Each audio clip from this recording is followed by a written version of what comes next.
మరి బట్టన్న మొన్న ఢిల్లీకి పోయినప్పుడు అధిష్టానాన్ని కలిసినప్పుడు మల్లికార్జున ఖర్గే తోటి ఆ తర్వాత వేణుగోపాల్ తోటి బట్టన్న ఏమైనా మాట్లాడినప్పుడు రేవంత్ రెడ్డి గురించి ఏమైనా చెప్పిండా? రేవంత్ రెడ్డి బండారం మొత్తం బట్టన్న ఏమైనా బయట పెట్టిండా? రేవంత్ రెడ్డి భాగవతం మొత్తం బట్టన్న ఢిల్లీలో ఏమైనా చెప్పిండా? రేవంత్ రెడ్డి గురించి బట్టి విక్రమార్క ఏమైనా లీక్స్ ఇచ్చిండా ఢిల్లీలో? మరి ఎందుకు రేవంత్ రెడ్డి ఇట్లా మాట్లాడుతున్నాడు? ఈ డౌట్ ఎందుకు వచ్చిందంటే ఏబిఎన్ రాధాకృష్ణ బట్టి విక్రమార్క పైన ఒక వార్త రాస్తాడు. ఏమని?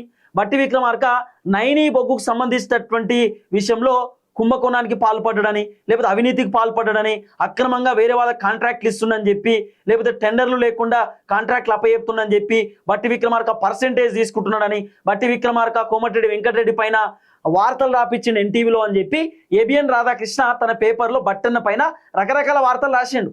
బట్టన్న కోపం వచ్చి బయటకు వచ్చి ప్రెస్ మీట్ పెట్టిండు.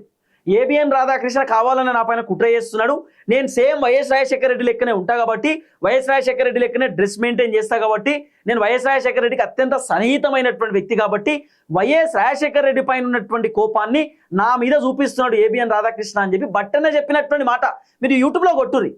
బట్టి విక్రమార్క అబౌట్ వైఎస్ రాజశేఖర రెడ్డి అని కొట్టుర్రి.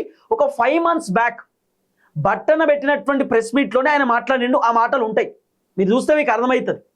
కాబట్టి దీన్ని బట్టి చూస్తే రేవంత్ రెడ్డి బట్టి విక్రమార్కను ఉద్దేశించే ఈ మాట అన్నడా అనేది ఒక పెద్ద క్వశ్చన్ మార్క్. ఎందుకన్నాడు రేవంత్ రెడ్డి? అసలు ఆ మాట అనడానికి గల కారణం ఏంది? ఆ ప్రెస్ మీట్ దేని గురించి? రేవంత్ రెడ్డి ఏం మాట్లాడుతున్నాడు? అసలు గోషి ముచ్చట ఎందుకు వచ్చింది? గోషి అని ఎవరన్నా అంటారా? దాన్ని పంచకట్టు అంటాం. పంచకట్టు మంచిగా పంచగట్టుకొని ఒక ట్రెడిషనల్ స్టైల్ సాంప్రదాయం. పంచకట్టు ఒక సాంప్రదాయం. పంచగట్టుకొని మంచిగా వైట్ షర్ట్ వేసుకొని సాంప్రదాయంగా ఉండొచ్చు. సాంప్రదాయం అని అంటాం మనం పంచకట్టుని. గోషి కట్టుకొని ఒడ్లెమ్మడి తిరుగుతుండు, గట్లెమ్మడి తిరుగుతుండు, గది కాదు కదా.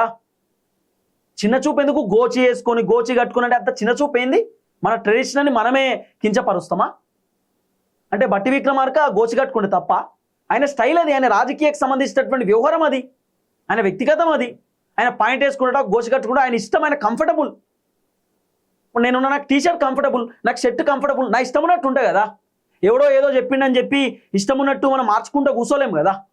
ఎవరి స్టైల్ వాళ్ళకు ఉంటుంది. అట్లాంటి ఇప్పుడు రేవంత్ అన్న మంచిగా బ్లాక్ పాయింట్ వేస్తాడు, జిన్ పాయింట్ వేస్తాడు, రేవంత్ అన్న టీ షర్ట్స్ వేస్తాడు, హుడీస్ వేస్తాడు, రేవంత్ అన్న షర్ట్స్ వేస్తాడు, ఫుల్ షర్ట్స్ వేస్తాడు, హాఫ్ షర్ట్స్ వేస్తాడు, హాఫ్ టీ షర్ట్లు వేస్తాడు, ఫుల్ టీ షర్ట్లు వేస్తాడు, కాస్ట్లీ బట్టలు వేస్తాడు. రేవంత్ అన్న లేదు లేదు నువ్వు ఓన్లీ ముఖ్యమంత్రి కాబట్టి వైట్ షర్ట్స్ వేసుకోవాలని చెప్పి వాళ్ళని రిస్ట్రిక్షన్ చేస్తురా? కాదు కదా. అట్లనే రేవంత్ రెడ్డి టీ షర్ట్లు వేసుకున్నంత మాత్రాన హీరో కాదు, వైట్ షర్ట్ ఫుల్ షర్ట్ వేసుకున్నంత మాత్రాన విలను కాదు, హాఫ్ షర్ట్ వేసుకున్నంత మాత్రాన రేవంత్ రెడ్డి సినిమా యాక్టర్ ఏం కాదు, సీఎం. ఎవరి స్టైల్ వాళ్ళకు ఉంటుంది కదా. అట్లా కించపరిచే విధంగా మాట్లాడడం ఎందుకు ఎవరినన్నా కూడా?